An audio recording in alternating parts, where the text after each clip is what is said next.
लेने का है। क्या लेने का है? हाथ में वो तुम मेरे पीछे बोलो। हम अहद करते हैं कि हम सब महाराष्ट्र में हर बच्चे के लिए बुनियादी तालीम की महारतों के हसूल के लिए ताजगी निजी तालीमी माहौल बनाने के लिए पुरअज़्म है। आइए हम सब मिलकर एक ऐसा स्कूल बनाएं हमारे बच्चों की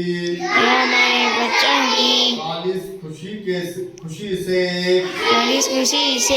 अपने पुख्ता तजुर्बात को